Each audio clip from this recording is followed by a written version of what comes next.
ಈ ಥರ ಫ್ಲೋಟ್ ಸ್ವಿಚ್ನ ಎಲ್ಲಿ ಜಾಸ್ತಿ ಯೂಸ್ ಮಾಡ್ತೀವಿ ಅಂದರೆ, ಎಲ್ಲಿ ಒಂದು ಟ್ಯಾಂಕ್ಗಿಂತ ಮಲ್ಟಿಪಲ್ ಟ್ಯಾಂಕ್ಸ್ ಇರುತ್ತೋ, 3 ಟ್ಯಾಂಕು 4 ಟ್ಯಾಂಕು 5 ಟ್ಯಾಂಕು 10 ಟ್ಯಾಂಕು ಆ ರೀತಿ ಒಂದು ಮೋಟ್ರಿಂದ 4-5 ಟ್ಯಾಂಕ್ ಇರೋ ಜಾಗದಲ್ಲಿ ಫ್ಲೋಟ್ ಸ್ವಿಚ್ ಯೂಸ್ ಮಾಡೋಕ್ಕೆ ತುಂಬ ಯೂಸ್ಫುಲ್ ಆಗಿರುತ್ತೆ.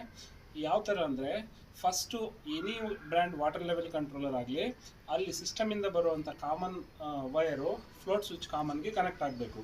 ಫ್ಲೋಟ್ ಸ್ವಿಚ್ ಕಾಮನ್ಗೆ ಫಸ್ಟ್ ಟ್ಯಾಂಕ್ ಫ್ಲೋಟ್ ಸ್ವಿಚ್ ಕಾಮನ್ಗೆ ಕನೆಕ್ಟ್ ಆಗಬೇಕು. ಅಲ್ಲಿಂದ ನೆಕ್ಸ್ಟ್ ಟ್ಯಾಂಕ್ಗೆ, ಅಲ್ಲಿಂದ ಎನ್ ಒ ವೈರ್ ಏನಿರುತ್ತೋ ಅಲ್ಲಿಂದ ತಗೊಂಡ್ಬಂದು ನೆಕ್ಸ್ಟ್ ಟ್ಯಾಂಕ್ ಕಾಮನ್ ಕೊಡಬೇಕು. ಇದೇ ಥರ ಲೂಪ್ ಮಾಡ್ಕೊಂಡು ಹೋಗ್ತಾ ಇರಬೇಕು. ಫೈನಲ್ ಟ್ಯಾಂಕಿಂದ ನಾವು ಎನ್ ಒ ವೈರಿಂದ 2 ಸೆನ್ಸರ್ ಇದ್ದರೆ 2 ಸೆನ್ಸರ್ ಶಾರ್ಟ್ ಮಾಡಬೇಕು, 3 ಇದ್ದರೆ 3 ಮಾಡಬೇಕು, 4 ಇದ್ದರೆ 4 ಕೂಡ ಶಾರ್ಟ್ ಮಾಡಬೇಕು. ಈ ರೀತಿ ನಾವು ಫುಲ್ಲಿ ಆಟೋಮೆಟಿಕ್ ಮಾಡೋದಕ್ಕೋಸ್ಕರ ಮಲ್ಟಿ ಟ್ಯಾಂಕ್ಸ್ಗೆ ಫ್ಲೋಟ್ ಸ್ವಿಚ್ನ ಯೂಸ್ ಮಾಡಿದ್ರೆ ತುಂಬ ಯೂಸ್ಫುಲ್ಲಾಗಿ ನಾವು ವರ್ಕ್ ಫಿನಿಶ್ ಮಾಡ್ಕೊಂಡು ಬರ್ತಾ ಇರ್ಬೋದು. ಇದಲ್ಲದೆ ನಾವು ಬೇರೆ ಸಾಫ್ಟ್ವೇರ್ ಅದಕ್ಕೆ ಬೇರೆ ಜನ್ರೇಟ್ ಮಾಡಬೇಕು.